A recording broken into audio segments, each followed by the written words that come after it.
I sat in the Historical Society's archive room, watching Claire Henderson, their records specialist, pull file after file from the preservation cabinet. My sister Vanessa had listed the Grand Majestic Theater for sale 3 days ago. The theater I'd purchased in 2014 for $340,000. The theater I'd spent 10 years and $1.8 million restoring. The theater the city had given me 3 preservation awards for saving. Your sister claimed family inheritance rights, Claire said, laying out the documents. But these restoration grant applications, every single one has your name, your tax ID, your architect's seal. The scent of old paper and lemon furniture polish filled the room. Through the window, I could see the Grand Majestic's Art Deco marquee, the one I'd had rebuilt to 1927 specifications. Vanessa had told the buyer it was falling apart family property that needed immediate sale. How much earnest money did they put down? Claire asked. $140,000. Non-refundable according to the contract Vanessa signed. Claire's jaw tightened, that little tell when someone's trying not to show anger. She signed as owner? Co-owner. Said our grandmother left it to the family in her will. Your grandmother died in 2008. I know. I bought the theater 6 years later. With my own money. From a commercial real estate liquidation. Claire pulled another folder. I need to make some calls. The Ghost Ledger. That night I opened my laptop and created a spreadsheet. Title: The Ghost Ledger. Row 1, opening night 2019. I'd restored the theater to working condition. Invited the whole family to the grand reopening. Vanessa, nice little project.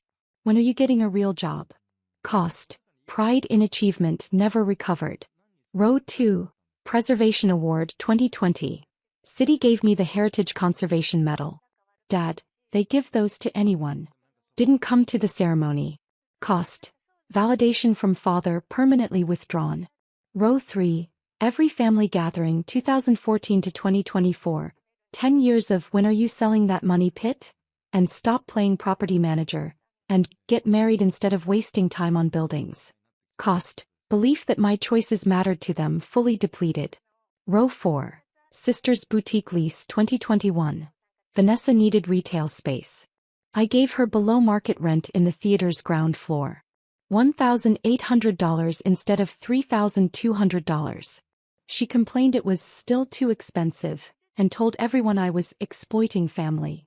Cost: $16,800 per year for 3 years, plus dignity never refunded. Row 5, The Dismissals, That Old Building. Your Little Hobby. The Dump You're Fixing. Never the Landmark You Saved, or The Architectural Treasure You Preserved. Cost: recognition of sacrifice, balance 0. Total: incalculable. No payment plan available. Account closed. The origin. There was a moment when I understood. Dad's living room 2013. I'd just gotten pre-approved for the theater purchase loan. I was explaining my restoration plans. The original Wurlitzer organ, the hand-painted ceiling murals, the Art Deco light fixtures. Dad set down his beer. Real estate isn't for women like you. You'll be taken advantage of. You don't have the backbone for it. The leather couch felt cold beneath me. Outside I could hear kids playing basketball. Normal life. Normal family encouragement. Not this. I've done the analysis. Analysis. He laughed. Sweetheart, analysis doesn't matter when contractors smell a woman coming. They'll rob you blind. That was the moment. Not anger. Clarity. I would rely on no one. I would prove nothing to them. I would simply build something so undeniable that their narrative would shatter against it. I bought the theater 3 weeks later. Though, Claire phoned on day 4. The buyer's title company requested our historical records. Standard procedure for landmark sales. I sent them everything. And your decade of ownership. Your grant applications. Your restoration permits. All 247 of them. The buyer's attorney called me an hour ago. They're threatening to sue your sister for fraud. I sat at my desk in the theater's office. The original 1927 chandelier hung above me, each crystal I'd personally cleaned and rehung. What did you tell them? That the Historical Society's records are public and accurate. That you're the sole owner. That every cent of restoration funding was traced to your accounts. That your sister's family inheritance claim has zero documentation. Through the phone I heard papers shuffling. There's more. The buyer's attorney requested a meeting with the preservation board. They want to know if there are other irregularities. Irregularities. If your sister's made other claims. Other promises about the property. My stomach tightened. What kind of promises? She apparently told them the building comes with $200,000 in historical tax credits that transfer to the new owner. I closed my eyes. Those credits were specific to my restoration work. They're non-transferable. They're already claimed. They're gone. The buyer's attorney knows that now. The unraveling. The preservation board called an emergency meeting. I sat in the same conference room where they'd given me awards. Now they were documenting fraud. Board President Marcus Webb reviewed the timeline. Your sister listed the property on March 15th. Accepted an offer on March 18th. Signed a purchase agreement representing herself as co-owner with authority to sell. She has no authority, I said. We know. But she claimed historical tax credits, promised landmark grants, and represented that the city's preservation easement could be lifted. The easement is permanent. That was the condition of the Heritage Fund grant. Marcus nodded. The buyer's attorney is aware of that now. They've filed a fraud complaint with the State Real Estate Commission. Claire Henderson pulled up a document on the projector. This is the listing your sister's agent created. Read the description. I read. Historic Grand Majestic Theater, family-owned since 1927, comes with transferable restoration grants, tax credits and flexible landmark status. Perfect for conversion to luxury condos or modern venue. I never authorized this, I said. The agent claims your sister provided documentation of family ownership. What documentation? A forged deed. A fabricated will. And a letter supposedly from you authorizing the sale. The room went silent. The soft hum of the projector. The distant sound of traffic outside. Marcus cleared his throat. The board is referring this to the district attorney. Landmark fraud is a felony. Forging preservation documents is a federal offense if grant money is involved. How much grant money? $340,000 from the National Historic Preservation Fund. $180,000 from the State Heritage Trust. If your sister fraudulently represented these as transferable, that's wire fraud. Cascade. Within 2 weeks. Criminal. District attorney filed charges. Sister arrested. Brother-in-law charged as co-conspirator for signing listing documents. Bail set at $50,000 each. Both released but passports surrendered. Civil. Buyer filed $280,000 lawsuit for fraud, earnest money return, inspection costs and attorney fees. Their title company filed separate action for negligence against sister's real estate agent. Professional. Real estate agent's license suspended pending investigation. Her brokerage fired her. She faced $500,000 liability from title company. Her professional errors and omissions insurance denied coverage for willful fraud. Real Estate Commission. Opened formal investigation into forged documents, fraudulent listing and unlicensed practice. Sister had signed documents as co-owner and collected fees. Federal.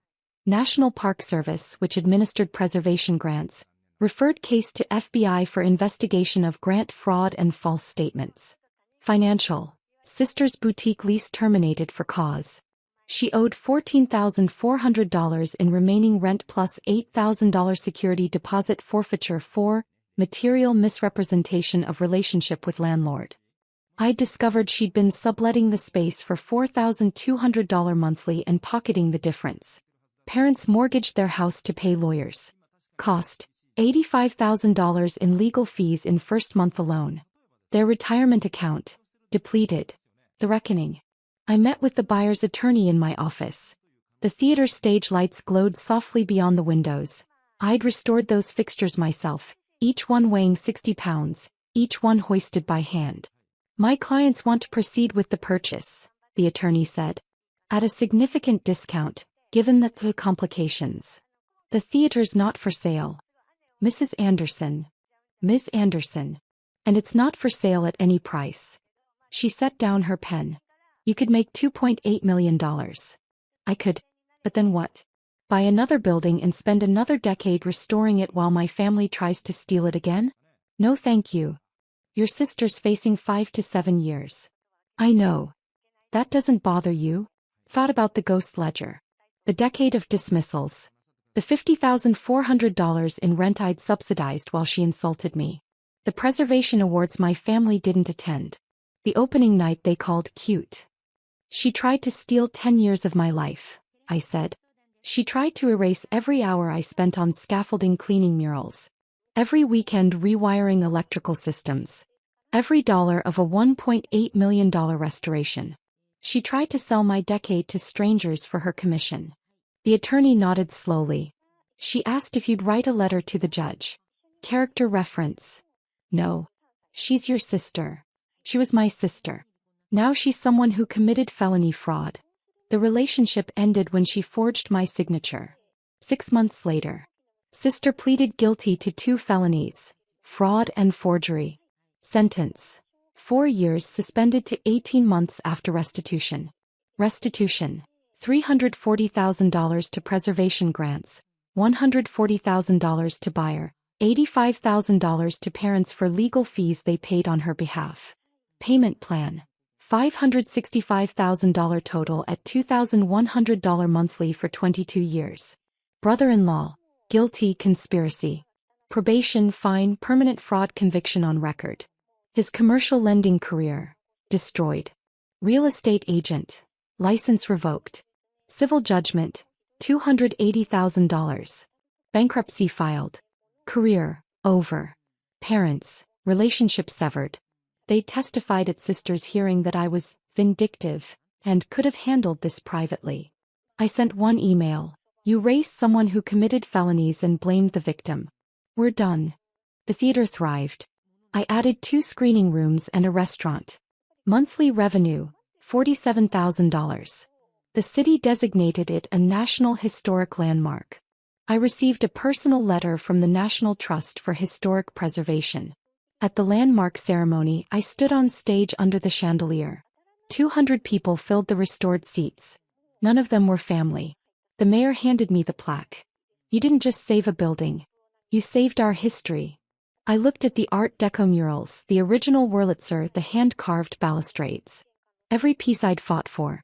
Every detail they'd dismissed. I built something, I said, that can't be stolen, sold, or diminished by people who never valued it. There is no place for them in my world anymore. From the fortress I spent 10 years building, my future begins now. The account is closed. The balance is 0. And I am finally free. The alert from my bank came at 2:13 p.m. on a Tuesday. Large transaction detected on linked property 3847 Ocean Vista Drive. $900,000 disbursement processed. I stared at my phone. I didn't have any transactions pending on the beach house. I'd owned it for 3 years. Paid cash, no mortgage, completely clear title. I called the bank immediately. This is Maya Patel. I just received an alert about a $900,000 transaction on my property at 3847 Ocean Vista Drive. I didn't authorize any transaction. The customer service rep typed for a moment. I'm showing a mortgage closing that completed this morning. The funds were disbursed to, let me see, Jennifer Patel listed as co-owner. Jennifer is my sister. She's not a co-owner. Pause. Ma'am, our records show joint ownership. The deed shows both names, Maya Patel and Jennifer Patel, joint tenants with right of survivorship. That's not possible. I'm the sole owner. I have the original deed. Let me transfer you to our mortgage fraud department. 10 minutes later, I was on the phone with a fraud investigator named Robert Chin. Miss Patel, I'm looking at the mortgage file now. We have a deed dated 2 years ago showing you and Jennifer Patel as joint owners. We have both signatures notarized. We verified the deed with the county recorder's office. It's on file. It's forged, I said. I never signed any deed transferring ownership to my sister. I never added her as a co-owner. The notary seal is legitimate. The recording stamp from the county is legitimate. Are you certain you didn't sign this? Completely certain. I bought that property myself with inheritance money from my grandmother. My sister has never had any ownership interest. Robert's tone changed. Miss Patel, if this deed is fraudulent, we have a significant problem. The bank just disbursed $900,000 based on that ownership documentation. I know.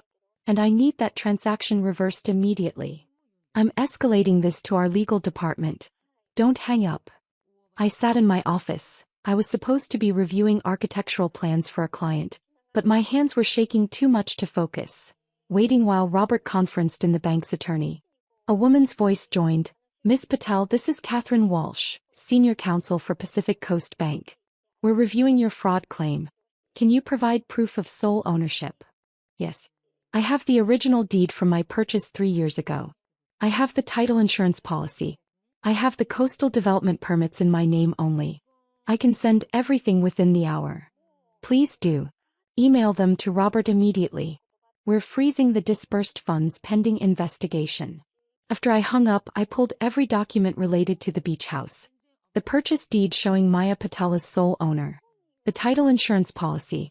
The coastal zone permits I'd obtained to renovate the deck. All requiring proof of ownership, all in my name only. I scanned everything and emailed it to Robert. Then I called my sister. She answered on the 4th ring, sounding cheerful. Maya. Perfect timing. I was just about to call you. Did you take out a mortgage on my beach house? Silence. Jennifer. Did you forge my signature and take out a mortgage on my property? It's not forgery, she said. We're co-owners. I used the equity for my business. You never used that place anyway. We are not co-owners. I'm the sole owner.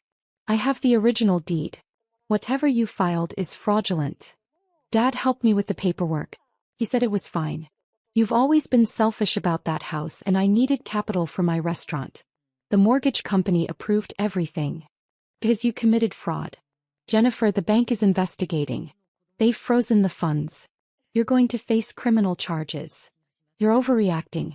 This is a family matter. This is bank fraud. Federal crime. Jennifer, what did you do? She hung up. I called my father immediately. He answered with his usual brusque tone. Maya, if this is about the mortgage, Jennifer already explained. Dad, did you help her forge documents? I didn't forge anything. I helped her file the proper paperwork to reflect the actual ownership situation. Your grandmother intended for both of you to share that property. Grandma left it to me. Only me. In her will. There's no shared ownership. Grandma would have wanted you to help your sister. Jennifer's restaurant is struggling. She needed the capital. You have plenty of money from your architecture firm. Sharing the beach house equity is the right thing to do. It's not about right or wrong. It's about legal ownership. I own the property. Jennifer doesn't. Whatever documents you filed are fraudulent. They're not fraudulent. I had a notary. You had a notary witness a forged signature. That makes the notary complicit in fraud too. Dad, do you understand what you've done? He went silent. The bank is investigating. They've frozen the $900,000. This is going to end with criminal charges. You need to tell me exactly what you did. We filed an amended deed. Showing joint ownership. I thought it was legal. Who signed my name? Pause. Jennifer practiced your signature. The notary didn't check closely. We recorded it with the county clerk 2 years ago. My stomach dropped. 2 years ago? Jennifer's been planning this for 2 years. She's been struggling financially. We wanted to make sure the paperwork was solid before she applied for the mortgage. I hung up and called Robert Chin back. I just spoke to my sister and father. They admitted to forging the deed 2 years ago. My father helped. They had it notarized and recorded with the county. 2 years ago? Robert sounded stunned. Miss Patel, if they filed a fraudulent deed 2 years ago, this is premeditated fraud. This isn't a mistake or misunderstanding. This is a criminal conspiracy. I know. I'm bringing in our forensic document team. We need to examine every signature on every document in this mortgage file. And Miss Patel, I need to ask, are there any other properties your family might have targeted? I hadn't thought of that. I own a condo downtown. But that's been in my name for 8 years. They couldn't. Check anyway. Pull your credit report. Review all your property records. If they did this once, they might have done it elsewhere. I spent the next hour pulling records. The condo was clean. Sole ownership, no liens, no fraudulent documents. But my credit report showed a hard inquiry from Pacific Coast Bank 2 months ago that I didn't recognize. I called Robert back. There's a credit inquiry I didn't authorize. From your bank. 2 months ago. That was probably for the beach house mortgage. They would have pulled your credit as part of the application process. But I didn't apply for a mortgage. Jennifer did. Using your name and your property. The application would have required your credit score. So she committed identity theft too. Yes. Ms. Patel, this is escalating quickly. I'm recommending we bring in law enforcement. Are you prepared to press charges against your sister and father? I thought about Jennifer. Growing up, we'd been close. She'd helped me study for architecture exams. I'd loaned her money for culinary school.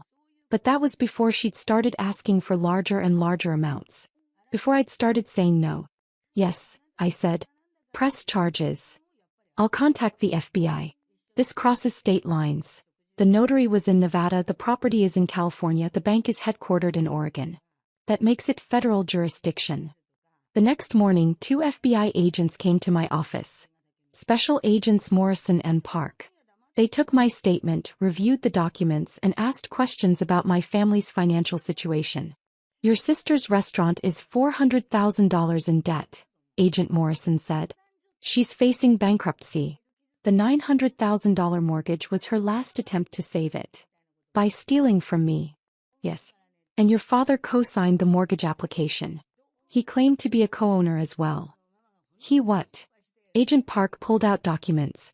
The mortgage application lists 3 co-owners. Jennifer Patel, Maya Patel, and Ravi Patel, your father. All 3 signatures are on the loan documents. My father doesn't own any part of that property. This just keeps getting worse. It does, Agent Morrison agreed. Because we pulled the county records going back 5 years. We found 11 deeds recorded in the past 3 years showing various combinations of Patel family members as owners of your beach house. All with different signatures. All notarized by different notaries across 3 states. I stared at them. 11.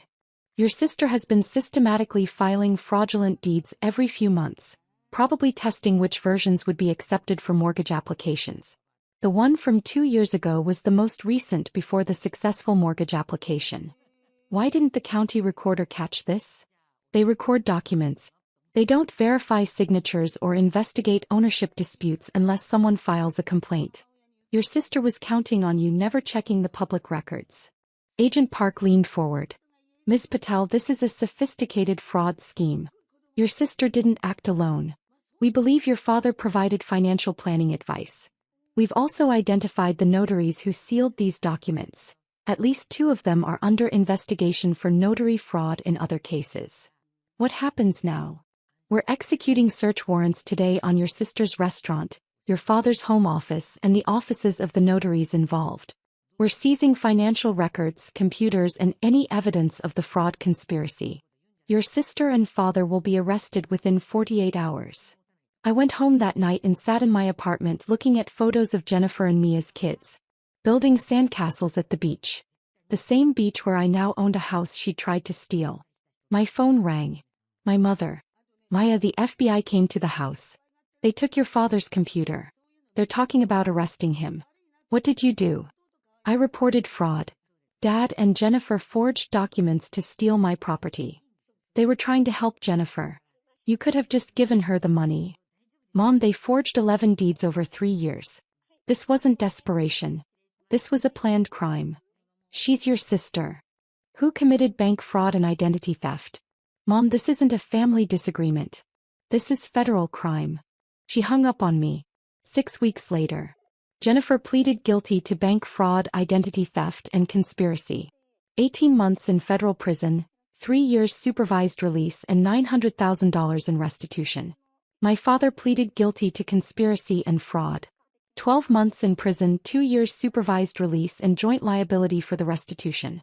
The notaries who'd sealed the forged documents lost their licenses and faced their own criminal charges. Pacific Coast Bank recovered the $900,000 before Jennifer could spend it. The FBI froze her accounts within hours of my initial fraud report. The bank's insurance covered their losses, but they overhauled their mortgage verification processes. My beach house remains in my sole ownership. I had the county recorder purge all 11 fraudulent deeds from the public record.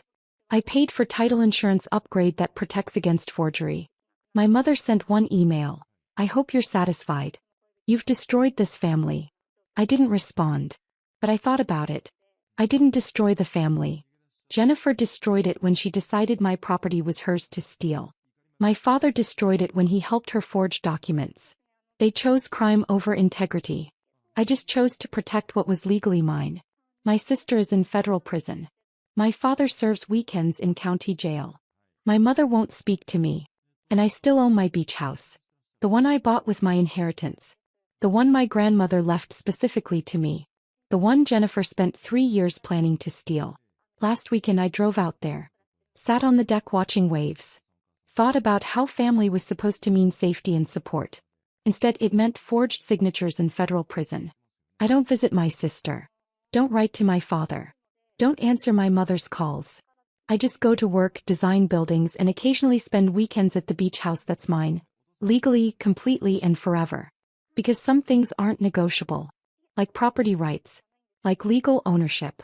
Like the difference between family and fraud. My sister learned that in federal court. I learned it the moment I got that bank alert. And now we both live with the consequences. Maybe.